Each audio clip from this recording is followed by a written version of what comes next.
के हमारे लेक्चर का टॉपिक है रिप्रोडक्टिव साइकिल इन फीमेल, जिसे हम मेंस्ट्रुअल साइकिल भी कहते हैं। So this menstrual, the term is derived from menstruation. Menstruation means monthly bleeding.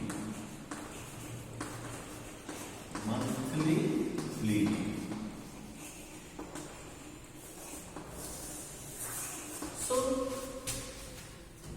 Girls के लाइफ में आफ्टर पुबर्टी एक ऐसा इवेंट आता है जिसमें हर एक मंथ 3 से 5 दिन के लिए एक साइक्लिक इंटरवल पर ब्लड का डिस्चार्ज होता है from the vagina and this work is called as menstruation.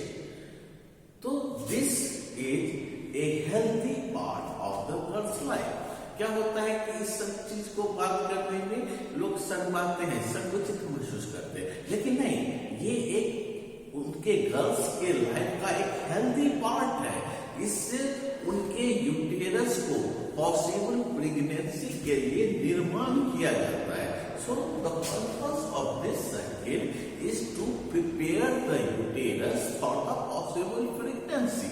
ठीक है, and this is the healthy parts of the girls life. ये बहुत जरूरी है, ये होना ही है, और इसके बारे में हमें जानकारी होनी ही चाहिए कि हमारे उनके शरीर में क्या अंदर चेंज होते रहता है। ठीक है, और this changes is due to the hormonal, these are due to the under the control of hormones secreted by anterior pituitary, hypothalamus and coordinated by ovaries and uterus.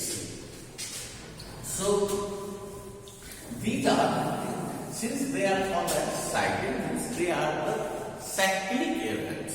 These are cyclic events that occurs at approximately monthly intervals.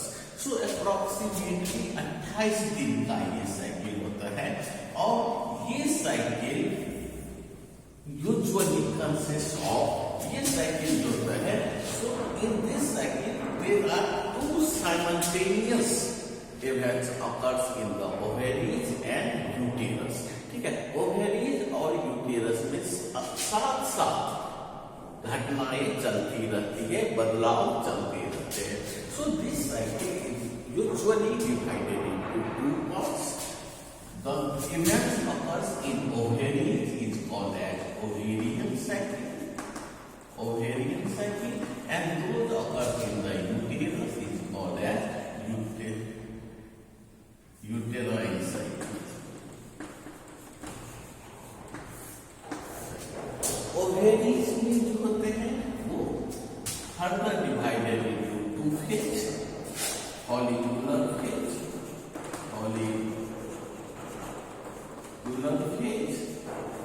And luteal phase, and in uterus it is divided into 3 phases: menses, then proliferative phase,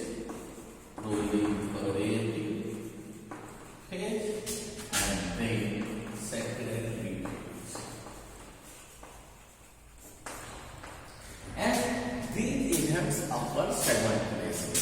When the follicular phase occurs in the ovary, at the same time proliferative phase occurs in the uterus.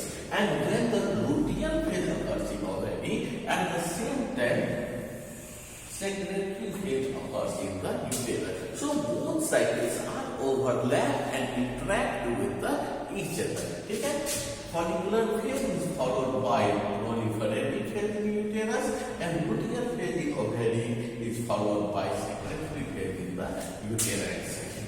So ये phase जो होते हैं, total ये cycles जो होते हैं ovarian और ये आपको लगभग अप्रॉक्सिमेट, वैसे तो इनका लेंथ नहीं है, आपको 22 से लेके इट में भी 35 days, but the average is 28 days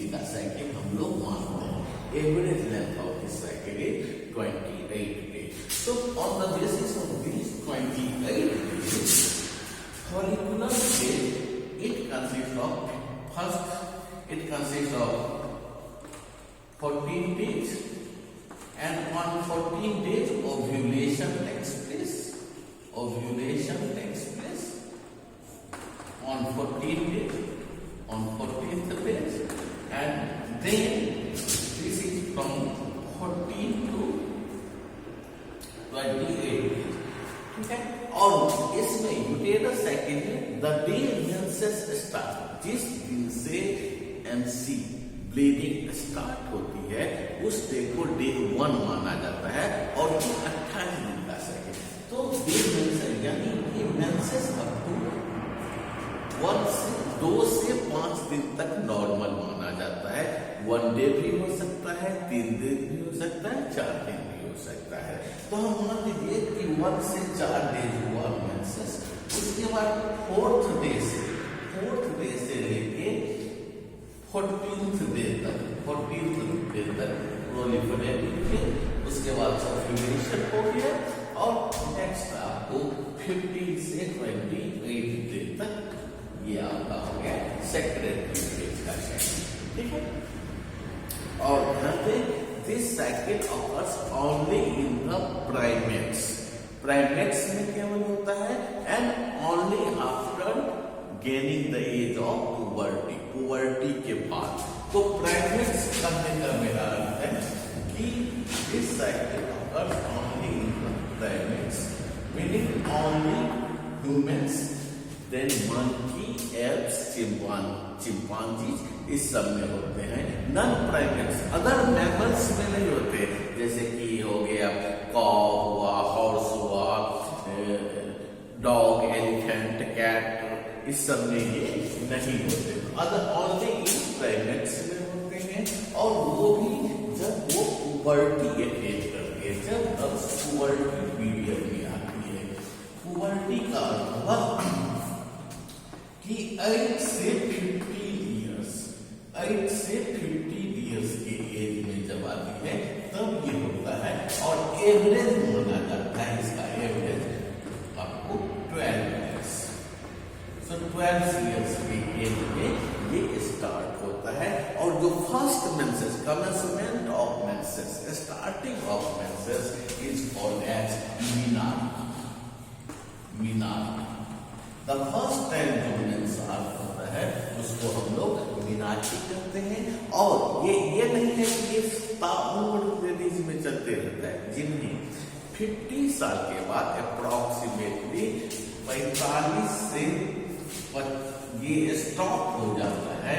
45 से 51-52 के बीच में ये स्टॉप हो जाता है, और जब ये स्टॉप हो जाता है completely this menstruation after 50 साल के बाद almost completely stop हो जाता है। So permanent cessation of the menstruation is called as menopause. So pause means, what is the meaning of pause? Pause means stop. So or ये menses means monthly bleeding. So this monthly bleeding is permanently stopped at the age of nearly 50-51. So this stage is called menopause. Or menarche means beginning, starting. Arche means starting or beginning. So the time when the menses first start is called as menarche. ठीक है।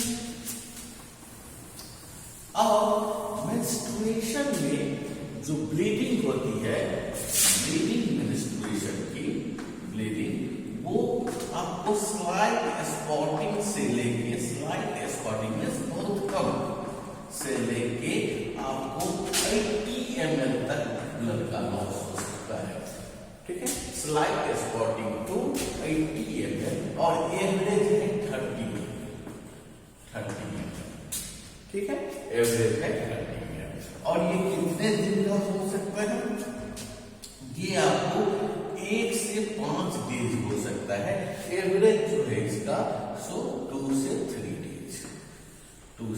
Days, वैसे 1 से 5 दिन तक हो सकता है, ठीक है। और मेंस्ट्रुएशन के समय देखिए नॉर्मल ब्लीडिंग को हम लोग करते हैं, नॉर्मल ब्लीडिंग को हम लोग करते हैं मिनोरिया। नॉर्मल ब्लीडिंग को कहा जाता है मिनोरिया। और किसी में हैवी ब्लीडिंग होती है तो हैवी ब्लीडिंग को कहा जाता है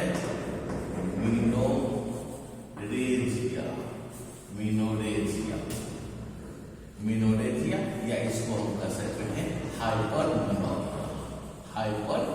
मिनोरेजिया या हाइपरमिनोरिया, ठीक है। और जब मान लीजिए कि 6 मंथ तक ब्लीडिंग नहीं हुआ या एब्सेंस ऑफ ब्लीडिंग, उसको कहते हैं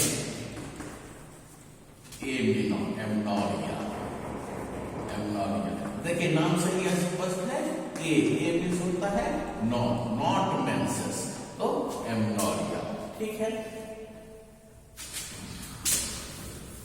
उसके बाद ब्लीडिंग के समय में क्या होता है कि मैक्सिमम गर्ल्स जो है वो पेन फील करती हैं और उसको कहा जाता है डिस्मेनोरिया।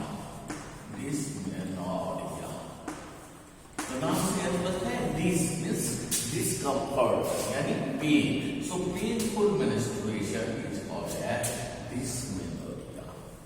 क्लियर?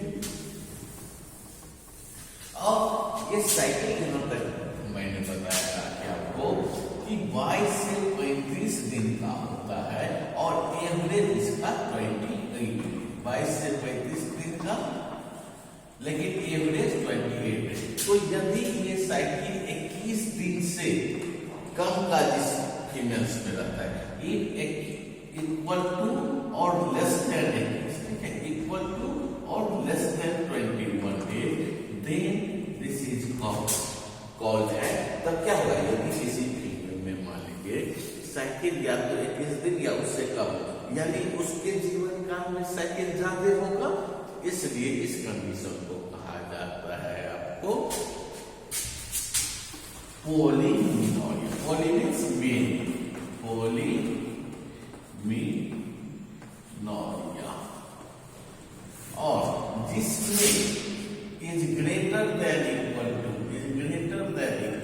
आपको is less than equal to, और जिसमें is greater than equal to 36 days का रहा, तो उसमें क्या होगा, साइकिल कम होगा, तो कम के लिए हम लोग क्या साइंटिफिक टर्म यूज करते हैं, ओलिगो, इसको कहेंगे ओलिगोमिनोरिया।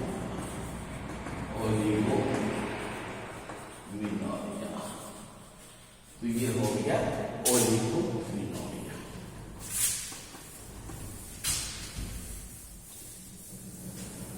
तो मेंस्ट्रुएशन के समय में जो पेन होता है उसको डिस्मेनोरिया कहते हैं। डिस मीन्स डिस्कम्फर्ट, ठीक है। तो डिस यानी पेनफुल मेंस्ट्रुएशन को हम लोग कहते हैं डिस्मेनोरिया। तो उस समय में आप आइबुप्रोफेन या एसिटामिनोफेन, ठीक है, NSAIDs, कॉमन NSAIDs आइबुप्रोफेन आप यूज कर सकते हैं उस पेन को दूर करने के लिए, ठीक है। अब आते हैं ये साइक्लिक ट्रिगर। सो ये साइकिल जो है इनका पर्पस एक्चुअली में क्या है कि हम यूटेरस को पॉसिबल प्रेगनेंसी के लिए प्रिपेयर करना, ठीक है। तो मान लीजिए कि राजकुमार साहब आने वाले हैं, ठीक है, तब उसके लिए उनके रहने सहने का स्थान चाहिए, उनके खाने पीने का व्यवस्था चाहिए। तो इस सब व्यवस्था में पूरा सिस्टम यूटेरस और ओवेरीज और यहाँ तक ये इतने वाइटल काम है कि इसमें हमारे हाइपोथैलेमस, मास्टर ग्लैंड, पिट्यूटरी सब इन्वॉल्व होते हैं। सब मिलके राजकुमारी के स्वागत के लिए उनके ठहरने का व्यवस्था करना, उनके रहने के लिए व्यवस्था करना, उनके खाने का ध्यान रखना, उनके जाने के लिए सड़क मार्ग ठीक करना, तो इस सब का व्यवस्था करने में लग जाते हैं। आइए देखते हैं कि ये कैसे व्यवस्था करते हैं। तो जब फर्स्ट टाइम जब लड़की कोई अपने पुबर्टी को अचीव करती है, अचीव करती है, मीन्स एट पुबर्टी। जब पुबर्टी मैंने बता दिया आपको कि 8 से आपका एज हो गया 15 ईयर्स, और नॉर्मली हम एवरेज क्या देते हैं 12 ईयर्स। तो जब लड़की मान लीजिए 12 ईयर्स का एज प्राप्त करती है तब इसमें हाइट, और ये लगभग जो मेंसेस स्टार्ट होते हैं आपको लगभग after the development of breast के डेवलपमेंट के लगभग 2 इयर्स बाद, ठीक है, after 2 years of the breast development के बाद ये मेंसेस स्टार्ट होती है। तो पुबर्टी जो है, जब एज मान लीजिए 12 लगभग हो गया, तो अब इसका हाइपोथैलेमस शरीर हाइपोथैलेमस है वो एक्टिवेट होता है। HPO after this puberty HPO axis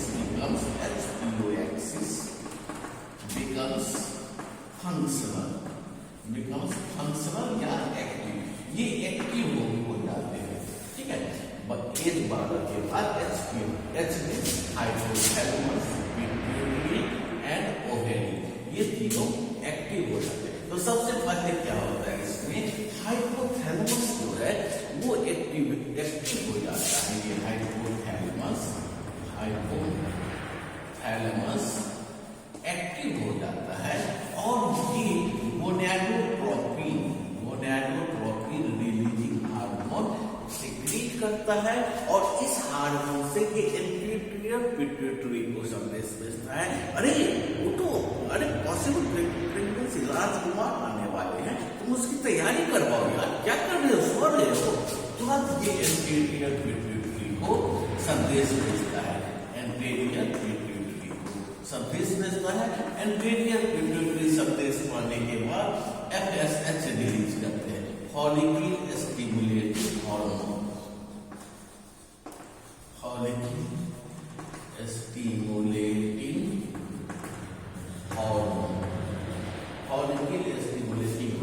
release करते हैं, और ये हार्मोन जाके उसके बाद ओवेरी के हार्मोन से ब्लड के थ्रू जाएंगे, ये जाके ओवेरी को एक्टिवेट करते हैं, और ओवेरी के अंदर जो है सो बहुत सारे, जब फीमेल मां के, ध्यान दीजिएगा, फीमेल में जन्म लेने के बाद एग का निर्माण नहीं होता है, याद रखेंगे।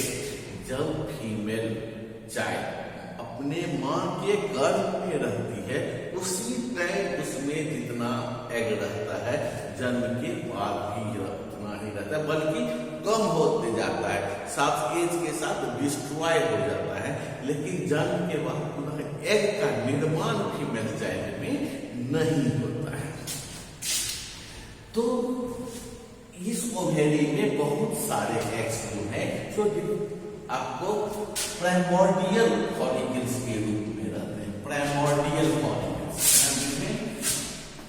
प्राइमोर्डियल फॉलिकल्स के रूप में रहते हैं। प्राइमोर्डियल फॉलिकल्स हुआ कि ये एग है, and this egg is surrounded by a single layer of granulosa cell.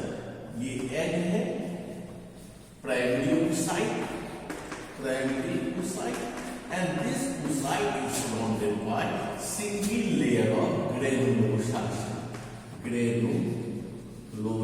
cell से surrounded रहते हैं, और ये in dominant state, this present in the ovary in dominant state till the activation at puberty। जब तक puberty आने से पहले जब तक इनको एक्टिवेट नहीं किया जाता है तब तक ये डोमिनेंट स्टेट में रहते हैं, एट डोमिनेंट स्टेट का अर्थ होता है they are arrested at the meiotic first of diplotene stage, arrest eight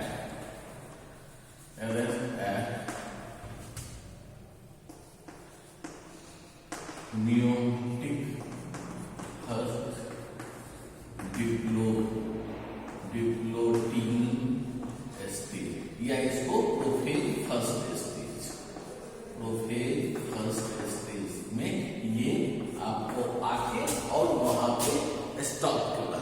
ठीक है। So meiosis 1 is stopped at the prophase first stage में मियोसिस बंद हुआ रहता है और इस स्टेज में ये रहते हैं। जब follicle stimulating hormone anterior pituitary release करता है, ये इस प्राइमोर्डियल फॉलिकल को एक्टिवेट करते हैं। So it causes the growth and development of ovarian follicles. क्या होता है? ओवेरियन के नाम करते हैं, इस फॉलिकल पे एक्ट करते हैं and it causes growth and development of ovarian follicles. So this ovarian follicles में ग्रोथ और डेवलपमेंट होने लगता है, यानी ओवेरियन प्राइमोर्डियल फॉलिकल जो है वो चेंज करता है प्राइमरी फॉलिकल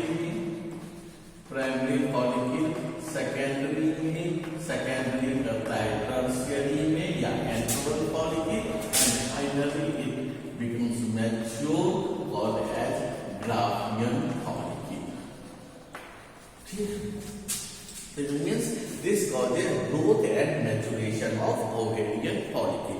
और जब ओवेरियन फॉलिकल ग्रो और मैच्योर करने लगता है, this ovarian follicle secretes the hormone oestrogen.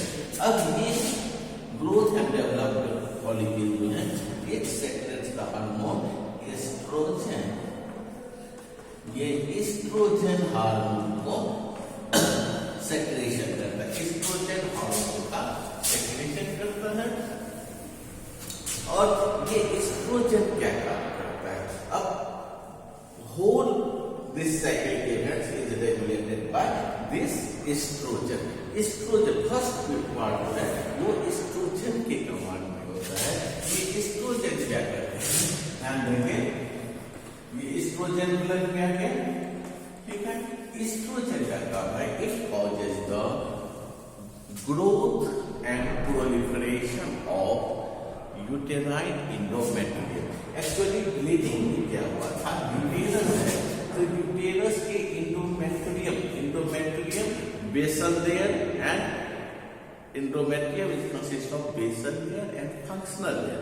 During menstruation functional layer is seated on. Functional layer endometrium मान लीजिए इंडोमेट्रियम है, इसमें बेसल लेयर है और उसके बाद इसमें फंक्शनल लेयर का निर्माण हुआ था रहता है। तो मेंस्ट्रुएशन के समय में ये जो फंक्शनल लेयर है ये डिस्ट्रॉय कर जाते हैं, ये सीड कर जाते हैं, ये वहां से झड़ जाते हैं। तो जब एस्ट्रोजन का यहाँ पे सेक्रेट होता है, एस्ट्रोजन इसी फंक्शनल लेयर का फिर से निर्माण करवाता है, इसलिए इसका नाम है प्रोलिफरेटिव फेज। फिर से निर्माण, proliferative. So means estrogen causes proliferation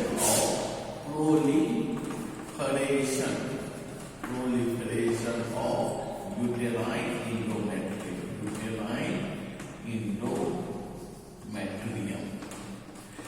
endometrium is inner line, अंदर की लाइनिंग, यूटेरस के अंदर की लाइनिंग को इंडोमेट्रियम लेयर कहते हैं। तो उस पे आपको फिर से सेल्स का निर्माण कराता है ये एस्ट्रोजन। ठीक है, यानी ये एस्ट्रोजन इसको यूटेरस को बोलता है, अरे सो रहे हो, अरे उनको जल्दी से राजकुमार आने वाले हैं, बच्चा है तो राजकुमार ही तो आने वाला है, प्रेगनेंसी होगी तो राजकुमार ही आएंगे, तो भैया राजकुमार आने वाले हैं, तुम सो रहे हो।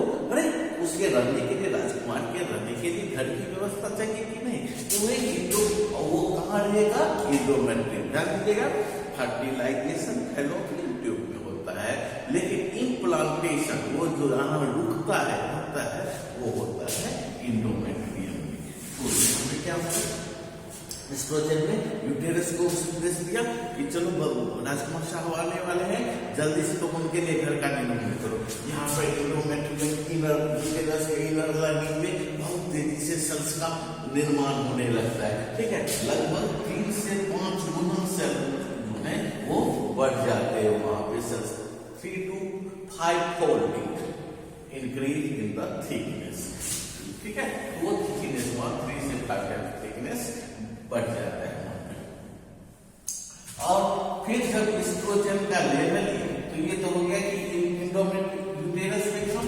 उसके बाद एस्ट्रोजन का लेवल्स इंक्रीजेस, इसका लेवल्स एस्ट्रोजन का बढ़ते रहता है ब्लड में, और ये इंक्रीज इन लेवल क्या करता है estrogen, it causes negative feedback on FSH release. Negative, जब एस्ट्रोजन का लेवल ब्लड में बढ़ता है तो वो नेगेटिव फीडबैक देता है एंटीरियर पिट्यूटरी पे एफएसएच रिलीज। कहता है कि अब बच चुकी हमारा क्या हुआ है ओवेरी क्या कहते हैं मैच्योरिटी डेवलपमेंट एंड मैच्योरेशन के लिए को भेज दिया है। अब कहता है अब हमको नहीं चाहिए, उसी से कम हमारा चल जाएगा, तो उसको कहता है कि अब एफएसएच बनाने की जरूरत है। फॉलिकल स्टिमुलेटिंग हार्मोन से क्लियर है कि this hormone stimulate the follicles to grow. So इसको अब ये ऑलरेडी हो चुका है ये प्रोसेस, तो ये इसको एस्ट्रोजन जो है so negative feedback high concentration of oestrogen prevents the anterior pituitary release more FSH. तो यहाँ पे इसको स्टॉप कर देता है। और जब एस्ट्रोजन का लेवल बढ़ते बढ़ते 200 पिकोग्राम पर 100 ml हो जाता है। ध्यान दीजिएगा, जब एस्ट्रोजन का लेवल बढ़ते बढ़ते 200 पिकोग्राम पर ml ऑफ ब्लड हो जाता है, 200 पिकोग्राम पर ml ऑफ प्लाज्मा हो जाता है, तब ये आपको एंटीरियर पिट्यूटरी पे पॉजिटिव फीडबैक देता है। Positive feedback to release the LH. अब एंटीरियर पिट्यूटरी से ये एलएच का सेक्रेशन करवाता है, ठीक है, एलएच का सेक्रेशन करवाता है। ये तो क्या कहता है एस्ट्रोजन, एफएस का सेक्रेशन रुकवाता है और एलएच उससे निकलता है। उसके लिए एस्ट्रोजन की कंसंट्रेशन कितना चाहिए, 200 पिकोग्राम पर ml। ठीक, अब देखिए अब क्या होता है, एलएच का काम होता है। तो अब एंटीरियर पिट्यूटरी से क्या होता है, एलएच का सेक्रेशन होता है।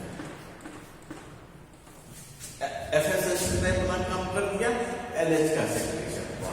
अब एलएच क्या करेगा कि ये असल पर्पस तो वही है कि पॉसिबल प्रेगनेंसी के लिए, यानी जो राजकुमार आने वाले हैं उनके लिए घर तैयार करना और भोजन का व्यवस्था करना, और जो वो जिधर से जाएंगे उस रोड को दुरुस्त करना, यही काम है। तो ये एलएच क्या कहते हैं, सबसे पहले तो जो फॉलिकल्स हैं उसमें और उसके ग्रोथ एंड मैच्योरेशन में तेजी लाती है। So it also causes growth and maturation of ovarian follicles. Growth and maturation of ovarian follicles, और जो follicles when growth and maturation of ovarian follicles, और सेकेंड इनका काम है reduce meiosis first in primary oocyte। तो याद रखेंगे, मैंने बताया था कि फीमेल में जो है सो एग जो है वो प्राइमरी oocyte जो है सो मियोसिस फर्स्ट के स्टेज में, डिप्लोटीन स्टेज या प्रोफेज उस स्टेज में वहां बंद रहता है। तो ये एलएच जो है वो मियोसिस फर्स्ट को फिर से स्टार्ट करवाते हैं, जिसके कारण प्राइमरी oocyte जो है वो सेकेंडरी oocyte में चेंज होता है, सेकेंडरी oocyte में चेंज होता है, और उसमें ग्रोथ एंड मैच्योरेशन करवाते रहते हैं और साथ में मियोसिस भी स्टार्ट करवा देते हैं।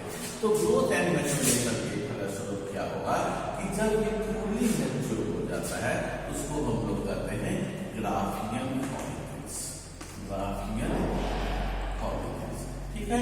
और ये रिलीज करते हैं एस्ट्रोजन के एलएच के इफेक्ट से, ये रिलीज करते हैं प्रोजेस्टेरोन रिलीज करते हैं एंड एंड्रोजन रिलीज करते हैं। एंड्रोजन, ये फॉलिकल्स जो है ये ग्रोइंग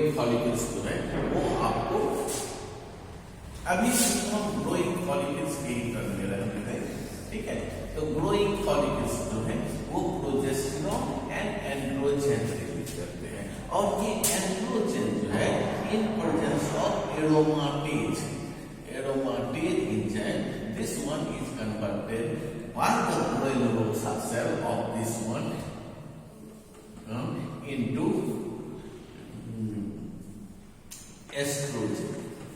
एस्ट्रोजन। ध्यान देंगे ये जो फॉलिकल्स है, जब फॉलिकल्स प्राइमरी से सेकेंडरी फॉलिकल्स बनाते हैं तब उसमें एक सेकेंड, पहले क्या था कि एग था, एग के ऊपर में ग्रेनुलोसा सेल था, अब इसमें one more layer of cell develops and that one is called as theca cells. Theca outer layer, theca outer layer, these are the outer layer is called as theta. Then inner, this one is called as granulosa, and within में egg, primary oocyte था, primary oocyte. So this granulosa cell secretes progesterone, whereas theta cell secretes androgen, and this androgen in presence of enzyme aromatase is converted into estrogen by the granulosa cell. वहाँ पर सब चला जाता है, वो इसको aromatase के प्रोजेक्ट में फिर एस्ट्रोजन में कन्वर्ट कर देता है, और यहाँ जो प्रोजेक्ट, यहाँ प्रोजेस्टेरोन ओनली स्मॉल, बहुत स्मॉल अमाउंट में ये प्रोजेस्टेरोन का सेक्रेशन होता है, ठीक है। और इस प्रोजेस्टेरोन का काम है कि बहुत कम अमाउंट में प्रोजेस्टेरोन होता है, दिस प्रोजेस्टेरोन गिव्स पॉजिटिव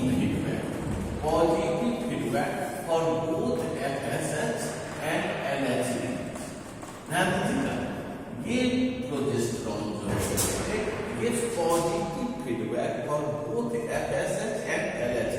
ये LH और FSH के रिलीज को बढ़ा देता है, तो क्या होता है इससे, there are sudden rise in the LH release, sudden rise in LH release, ठीक है। इससे एंटीरियर पिट्यूटरी से क्या होता है, सडन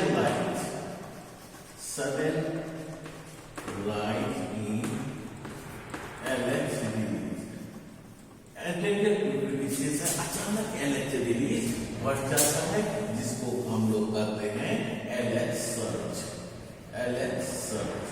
जिसको कहा जाता है LH सर्च। और ये सडन राइज होने से उसके बाद क्या होता है, फिर जो ये है LH, वो LH अपने पीक पे पहुंचता है, और इधर जो है, इधर मियोसिस एक्टिवेट हो गया है, ये चलते रहता है, और जब मियोसिस उस सेकेंडरी प्राइमरी oocyte से सेकेंडरी oocyte में बदलता है, तब तक ये जो मैच्योर होके जो ग्रोथ एंड मैच्योरेशन होता है, वो ग्राफियन फॉलिकल्स ऑलरेडी पूरा मैच्योर, फॉलिकल्स पूरा मैच्योर हो जाता है, जिसको ग्राफियन फॉलिकल्स कहते हैं। जब LH पीक पे चला जाता है, इसके 10 से 12 आवर्स के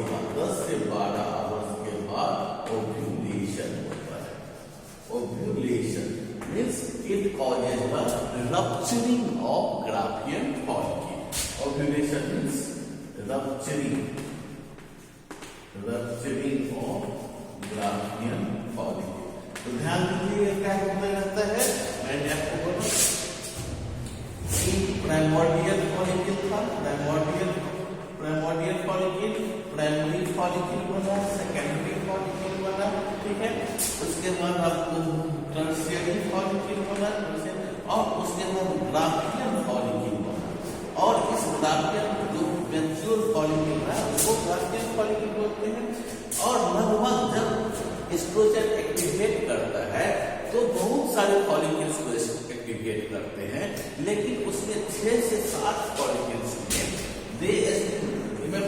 they stimulate several ovarian follicles, but in 6 to 8 ovarian follicles growth rate is higher than the other। 6 से 8 में ग्रोथ रेट हायर जाता है, और लास्ट जाते जाते only 1 follicle reaches the maturity. बाद में ओनली देखिए सेवरल को स्टिमुलेट करता है, लेकिन ग्रोथ जो रेट को ज्यादा होता है, यानी वो तेजी से विकास करता है। और फाइनली केवल एक या एक्सेप्शनली दो, ट्विन्स के केस में दो, नहीं तो फाइनली केवल एक फॉलिकल जो है वो मैच्योर होके बाहर एग के रूप में निकलते हैं। So normally only one follicle reaches the maturity. तो मैच्योर यानी एक ही अंडा, तो यानी यहाँ पे वो फॉलिकल ग्रो किया और ग्रो करके जब वो ब्रस्ट कर जाता है, ये सडन होता है, स्पॉन्टेनियस होता है। तो ये rupturing of Graafian follicle to release the egg. तो ये रप्चर कर जाते हैं, रप्चर करने के बाद क्या होता है, follicles rupture, Graafian follicles rupture कर जाते हैं। तो एग जो है सेकेंडरी oocyte के, रिमेंबर सेकेंडरी oocyte के फॉर्म में एग यहां से निकलता है और बाकी बचे जो सेल्स है, ग्राफियन फॉलिकल रप्चर किया, उससे oocyte निकल गया सेकेंडरी oocyte, बाकी बचे जो सेल है उससे कॉर्पस एलएच जो है वो कॉर्पस लुटियम का निर्माण करता है।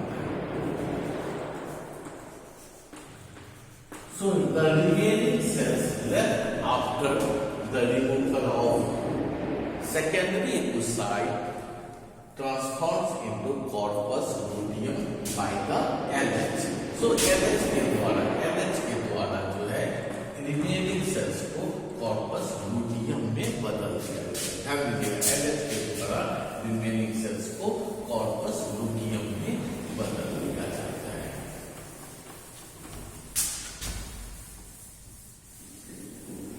अब ये कॉर्पस लुटियम जो है ये क्या करते हैं, कॉर्पस लुटियम ये आपको प्रोजेस्टेरॉन का ठीक है, उसके बाद प्रोजेस्टेरॉन का, फिर एस्ट्रोजन का एंड इनहिबिन का सेक्रेशन करते हैं। और ये प्रोजेस्टेरॉन जो है, प्रोजेस्टेरॉन फिर यूटेरस को फिर संदेश भेजता है, क्या भाई, अरे बहुत कम समय, अब तो देखिए यहाँ पे एग सेकेंडरी oocyte निकलना, एग निकल के आते हैं, अब फर्टिलाइजेशन होना है और इम्प्लांटेशन मींस घर में रहने की बारी, फर्टिलाइजेशन शादी होने वाली है, अब फिर आपको स्वागत के लिए वहां पे इम्प्लांटेशन के लिए वहां यूटेरस में जाना है, तो ये स्टेप अप होती है। अब देखिए अब क्या हो रहा है, प्रोजेस्टेरॉन जो है ये संकेत भेजता है उसको यूटेरस को, अरे भैया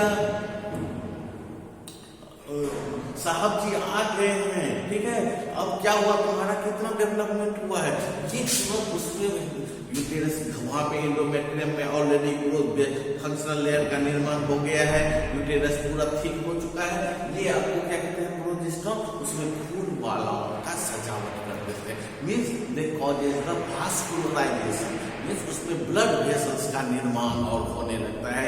म्यूकस रास्ते में जो म्यूकस का सेक्रेशन, रास्ते में कहा आप देखिए स्पर्म जो जाएंगे, स्पर्म करके एंजाइना सर्विक्स के थ्रू, तो उस रास्ते में म्यूकस का सेक्रेशन, ताकि चिकना रास्ता एकदम चिकना चपेट हो जाए, तो उसमें म्यूकस का सेक्रेशन बढ़ जाता है, बॉडी का थोड़ा टेम्परेचर उस पीरियड में प्रोजेस्टेरॉन के कारण बढ़ जाता है, और फूल माला पाने का ब्लड वेसल्स का जो है वो उसमें निर्माण होने लगता है। तो this progesterone it creates vascularization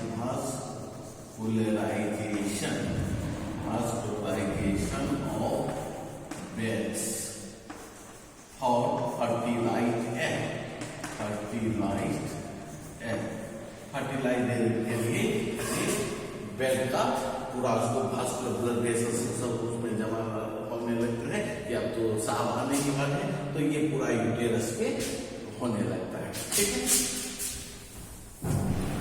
और उसके बाद प्रोजेस्टेरॉन का लेवल्स बढ़ते रहता है, सेम टाइम में लेवल्स इंक्रीजेस, और जब इसका लेवल पीक पे चला जाता है और प्रोजेस्टेरॉन का लेवल बहुत ज्यादा बढ़ जाता है, तब प्रोजेस्टेरॉन जो है सो एलएच पे निगेटिव फीडबैक मारते हैं, एंटीरियर पे निगेटिव फीडबैक मारते हैं, सो Remember, when the concentration of progesterone reaches to maximum, it gives negative feedback for both LH and FSH release. दोनों पर निगेटिव फीडबैक मार देते हैं। तो यानी निगेटिव फीडबैक का मीन्स एंटीरियर पिट्यूटरी को बोलते हैं कि LH की जरूरत नहीं है। एंटीरियर पिट्यूटरी में LH का सेक्रेशन कम कर देता है। उससे क्या होता है, अब देखिए LH के द्वारा कॉर्पस लुटियम मेंटेन है और ध्यान दीजिए स्ट्रक्चर, LH के कारण corpus luteum maintain by LH and this, so LH के कारण कॉर्पस लुटियम है and corpus luteum secrete progesterone and this progesterone causes the vascularization।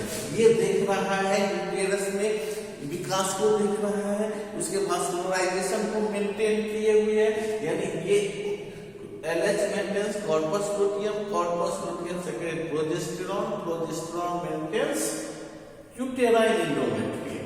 अब चूंकि जब LH का सेक्रेशन हो रहा है तो कॉर्पस लुटियम जब ये कम हो गया LH का, प्रोजेस्टेरॉन ने इसको रोक दिया सेक्रेशन करते हैं अपने पैर में कुल्हाड़ी मार दी, तो प्रोजेस्टेरॉन ने इसके सेक्रेशन को रोक दिया तो क्या होगा, अब LH कॉर्पस लुटियम डीजेनरेट कर जाएगा।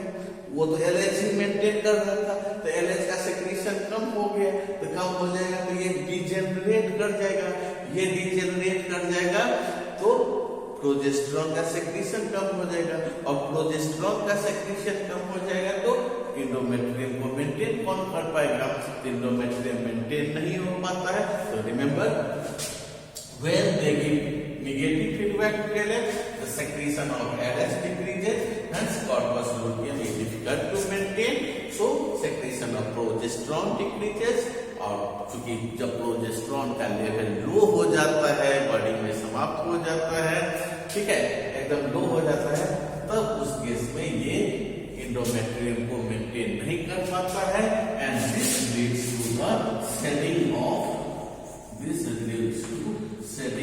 ऑफ यूटेराइन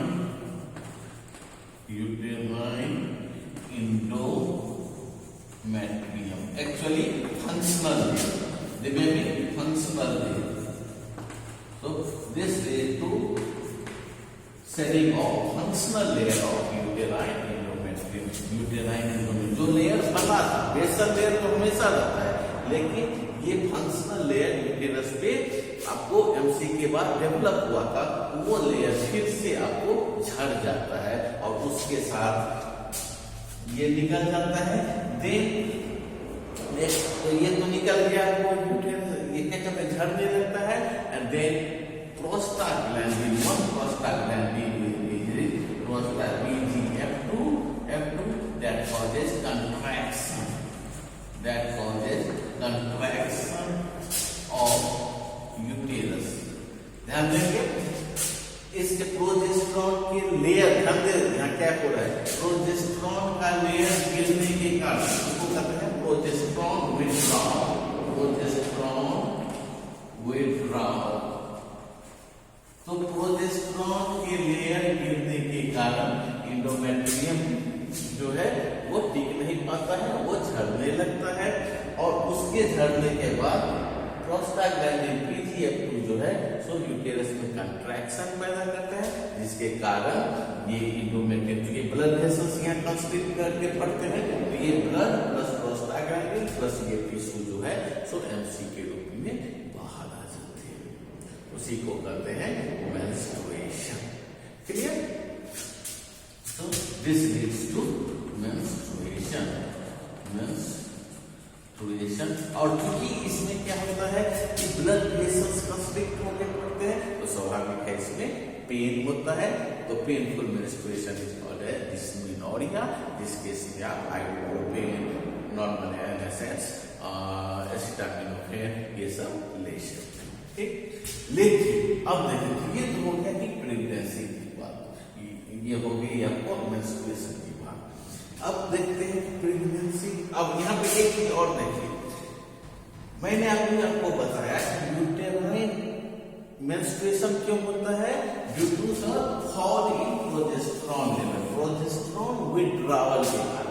यानी प्रोजेस्टेरॉन शरीर में ब्लड में कम हो जाता है, तो जिसके कारण मेंस्ट्रुएशन होता है। तो यहीं से लिंक जुड़ा है एबॉर्शन का, यहीं से लिंक जुड़ा है एबॉर्शन का। तो यानी यदि अनचाहे प्रेगनेंसी हो जाए, अनचाहे प्रेगनेंसी हो जाए, उसको हमको तोड़ना है, तो हमको क्या करना होगा? एबॉर्शन में एमसी करवानी होगी। एमसी करवानी होगी तो यानी प्रोजेस्टेरॉन का लेवल कम करवाना होगा, यानी हमको क्या करना होगा? प्रोजेस्टेरॉन एंटागोनिस्ट ड्रग देना होगा। इसलिए हम लोग एबॉर्शन किट होते हैं, जो एबॉर्शन किट होते हैं उसमें प्रोजेस्टेरॉन एंटागोनिस्ट मीफेप्रिस्टोन रहता है, मीफेप्रिस्टोन होता है।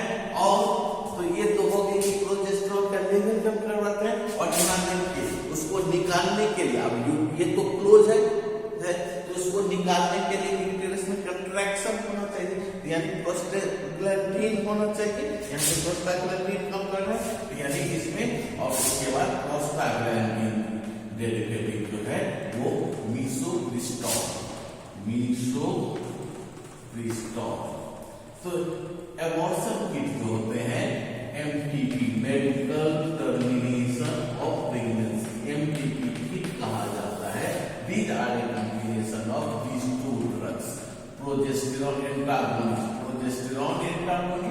मीफेप्रिस्टोन एंड प्रोस्टाग्लैंडिन डेरिवेटिव मीसोप्रिस्टोन।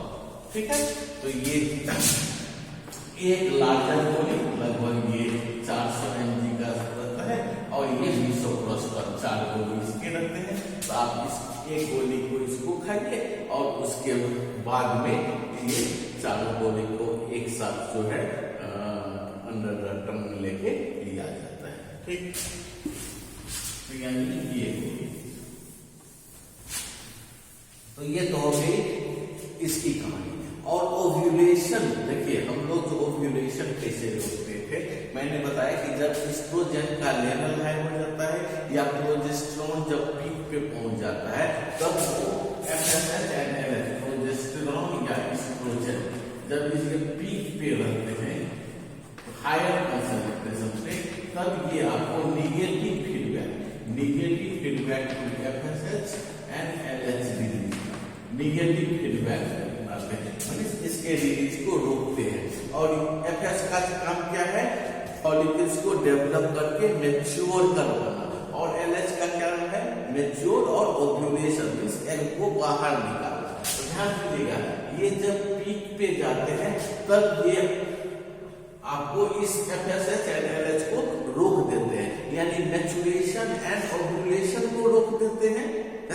जब हाई कंसंट्रेशन एस्ट्रोजन या प्रोजेस्टेरॉन का रहता है, तो एस्ट्रोजन तो केवल एफएसएच को रोकते हैं, प्रोजेस्टेरॉन दोनों को रोकता है हाई कंसंट्रेशन, यानी ये मैच्योरेशन करवाने वाला मेल और ये ओव्यूलेशन, यानी high concentration of progesterone prevents both maturation and ovulation, दोनों को रोक देता है। यही कारण है कि ये जो हम लोग पिल्स का जो यूज करते हैं, पिल्स का जो यूज करती हैं, तो वो उसमें एस्ट्रोजन या अब पहले तो एस्ट्रोजन एंड प्रोजेस्टेरॉन का कॉम्बिनेशन कंबाइंड पिल आता था, अब कंबाइंड पिल के साथ साथ प्रोजेस्टेरॉन ओनली पिल्स भी आता है। सिर्फ प्रोजेस्टेरॉन भी सफिशिएंट है दोनों को रोकने में, क्योंकि जब हम प्रोजेस्टेरॉन पिल्स के रूप में प्रोजेस्टेरॉन देंगे तो शरीर में प्रोजेस्टेरॉन का concentration high concentration they inhibit the FSH and LH release. तो इस तरह से अंडा रिलीज ही नहीं होगा तो फर्टिलाइजेशन नहीं होगा, फर्टिलाइजेशन नहीं होगा तो बच्चे कहां से होंगे? तो ये प्रिंसिपल है एंटी फर्टिलिटी पिल्स। अब मान लीजिए, अब तो ये तो इसी का, अब मान लीजिए कि फर्टिलाइजेशन यदि हो गया, फर्टिलाइजेशन हो गया, ऑलरेडी यूटेरस हमारा सजा धजा बैठा है राजकुमार बस रिसीव करने के लिए, ठीक है। तो फर्टिलाइजेशन फैलोपियन ट्यूब में हुआ, ठीक है। और इम्प्लांटेशन के लिए ये लोग रहने ठहरने खाने पीने के लिए आगे यूटेरस के एंडोमेट्रियम में, और इम्प्लांट होने के बाद after implantation this embryo This embryo secretes HCG, human chorionic gonadotrophy. Human chorionic gonadotrophy ये embryo secrete करता है और ये LH को मेंटेन करता है। ध्यान दीजिएगा, शुरू में क्या था?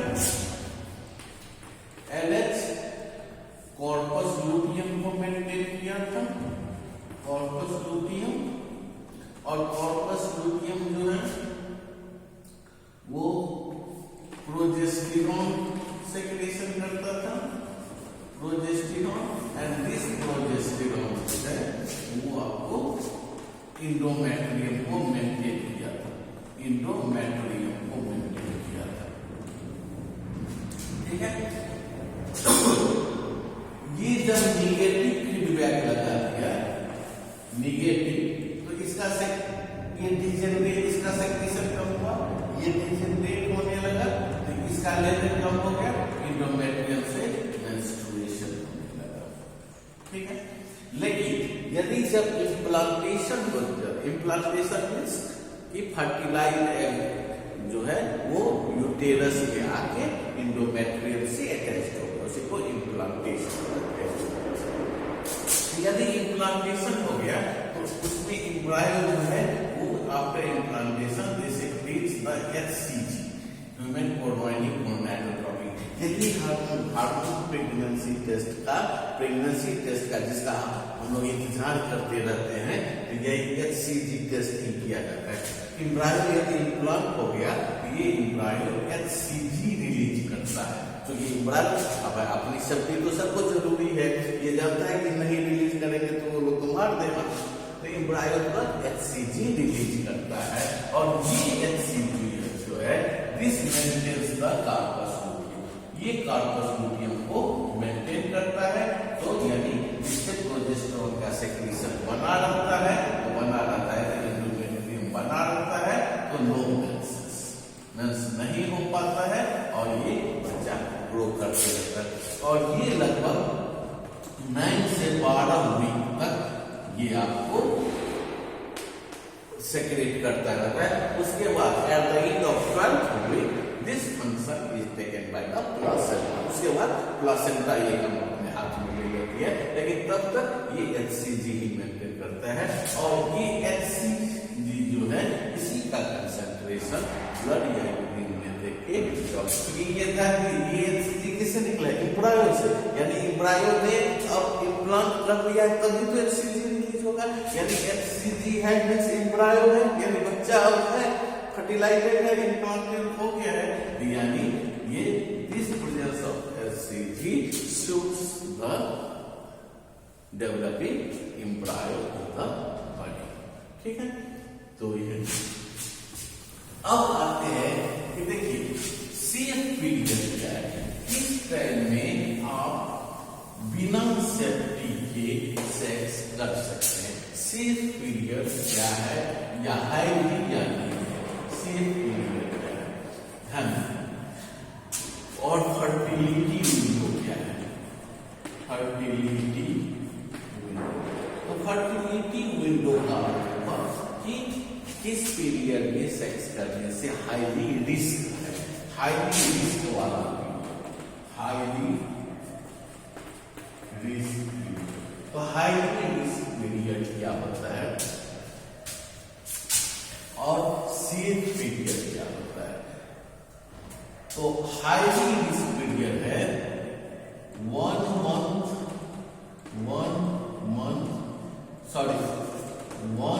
वीक बिफोर या आफ्टर ओव्यूलेशन। 1 वीक बिफोर या आफ्टर ओव्यूलेशन वो हाईली रिस्क पीरियड है। ओव्यूलेशन, और ध्यान दीजिएगा ओव्यूलेशन जो होता है उसमें क्या होता है, रप्चरिंग होता है, याद रखिए ओव्यूलेशन में भी रप्चरिंग होता है फॉलिकल्स का, एंड उस टाइम में भी लेडी लोग पेन फील महसूस करते हैं। Lower abdominal, one sided lower abdominal pain is due to the ovulation, and that pain due to ovulation, pain due to ovulation is called as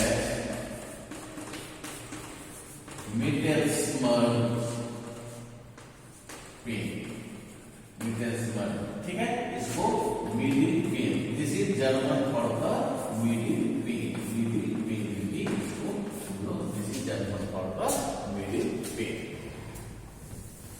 तो यानी ओव्यूलेशन से 1 वीक पहले और 1 वीक बाद के पीरियड को हम कहते हैं फर्टिलिटी विंडो। इस पीरियड में सेक्स करना, यदि आप बच्चा चाहते हैं तो इस पीरियड में सेक्स करना आपके लिए सबसे ज्यादा उपयोगी साबित होगा।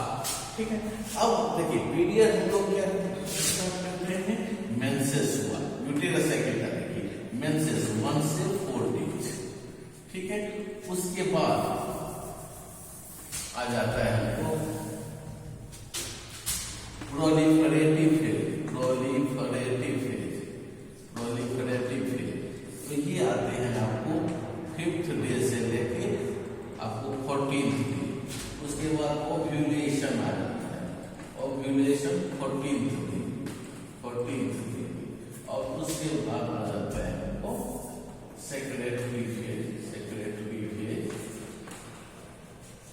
जो कि होता है 15 से 28 डेज, ठीक है, और मेंसेस एंड प्रोलिफरेटिव फेज, इसको हम लोग कर सकते हैं ओवेरी के लिए फॉलिकुलर फेज, और ये हो गया सेक्रेटरी फेज हो गया, ओवेरी में जो होता है उसमें लुटियल फेज, यानी ओवेरी में ये फेज और यूटेरस में ये फेज। 10 है तो 1 से 14 दिन तक फॉलिकुलर फेज और लुटियल फेज। तो यहाँ ध्यान दीजिएगा, मैंने ये साइकिल जो है वो आपको 22 से 35 दिन की होती है, लेकिन एवरेज जो होता है, एवरेज वो 28 दिन का होता है। तो यदि ये साइकिल कम हो तो एक चीज ध्यान रखेंगे कि ये जो ओव्यूलेशन का जो बाद वाला फेज है, ये 14 दिन का पीरियड, 14 डे पीरियड, ये ऑलमोस्ट कांस्टेंट होता है। ठीक है, यानी इसमें जो लेंथ बढ़ या घट रहा है, 28 दिन में 22 हो जाए या 35 हो जाए, तो लेंथ बढ़ या घट रहा है, that changes in occurs in follicular phase या प्रोलिफरेटिव फेज। ये लेंथ बढ़ेगा, ध्यान दीजिए, ये लेंथ जो है वो इंक्रीज या decrease, this length is always of 14 days, 15 से 16 डेज, तो ऑलवेज 14 डे का ये मेंटेन रहता है, इंपॉर्टेंट। तो ये डेज तो 14 डे, यानी इस डेज में मान लीजिए यदि किसी में मेंसेस, मैंने बोला कि 7 दिन का भी हो सकता है, 1 दिन का भी हो सकता है, तो मान लीजिए ये नॉर्मल साइकिल, मान लीजिए कि 22 दिन, ध्यान दीजिएगा, ये नॉर्मल, सबसे पहले नॉर्मल साइकिल मान लीजिए 28 दिन और 4 दिन का मेंसेस हुआ, 4, तो बच्चे प्रोलिफरेटिव फेज में हमारे पास कितने हुए, 14 दिन में से 4 दिन चला गया, यानी 10 दिन बचा है हमारे पास, ध्यान दीजिए, 10 दिन हमारे पास में बचा हुआ है। लेकिन याद रखेंगे कि इस पीरियड में अब हमको देखना होगा, एग तो हमेशा 14 डे पे ही निकलता है, ठीक है, एग हर एक मंथ में क्या कहते हैं, लेडीज के 2 ओवेरी रहते हैं और अल्टरनेट ओवेरी से, कभी लेफ्ट साइड से और राइट साइड से, अल्टरनेट साइड से जनरली एक एग हर एक मंथ में रिलीज होते हैं। तो एग को, और एग का रिलीज होना, मान लीजिए नॉर्मल साइकिल 28 डे है, तो 14 डे पे एग रिलीज होगा, ठीक है, और ओव्यूलेशन यदि पेन हो रहा है तो उससे भी लेडीज लोग पता चला सकते हैं 1-2 महीना गौर करके कि हमको क्या पेन होने के 14 डेज के बाद एमसी हो रहा है, तो इसका मतलब वो हमारा ओव्यूलेटरी पेन है, ठीक है। तो ये जो साइकिल्स हुए, तो 14 डे को ओव्यूलेशन होना है, ठीक है, ओव्यूलेशन होना है, तो यानी ओव्यूलेशन, अब ध्यान देंगे, एग का लाइफ जो होता है, एग का लाइफ वो आपको 12 से 24 आवर्स का होता है, यानी एग जो है वो 14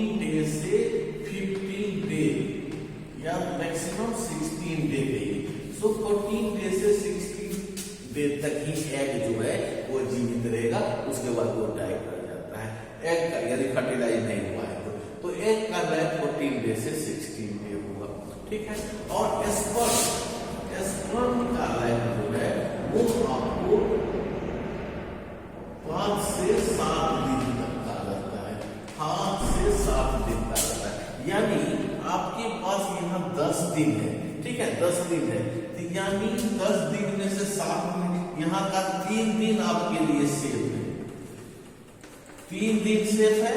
अब मान लीजिए 7वां दिन है तो 4 दिन 7 हुआ, ये 7 दिन हो गया, 7 दिन हो गया, बच्चा आपके पास 7वां दिन, 7वां दिन ओव्यूलेशन हो सकता है कि फर्टिलाइज हो, यानी आपके पास 3 दिन ही सेफ है, 3 दिन ही सेफ है, ध्यान देंगे, ठीक है। उसी तरह मान लीजिए फर्टिलाइजेशन यदि 14th को हो गया, 14th को हो, सॉरी क्या कहते हैं, एग का रिलीज यदि 14 डे को हो गया तब, यदि मान लीजिए 14 के बदला 16 डे, आपको क्या होगा ये देखना होगा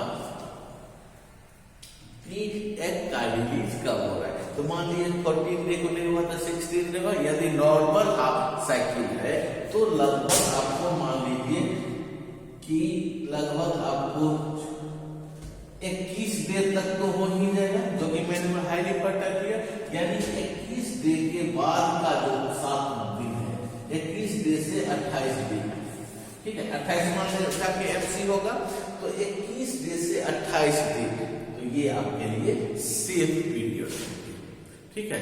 क्योंकि इस डे में तो ये तो इसी में होगा, 14 डे का ये साइकिल लेगा नहीं लेगा, तो इसके ओव्यूलेशन मींस एमसी शुरू होने का, एमसी से पहले का 7 दिन जो है वो आपके लिए सेफ हो सकता है, ठीक है। उस पीरियड में आपको कॉन्डोम लगाने की जरूरत नहीं पड़ेगी, ठीक है।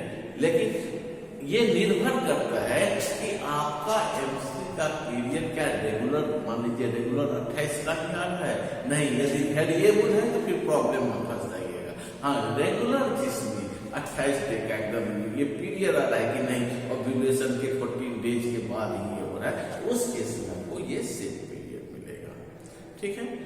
तो आई होप इससे आप बहुत कुछ सीखेंगे। Okay, thank you.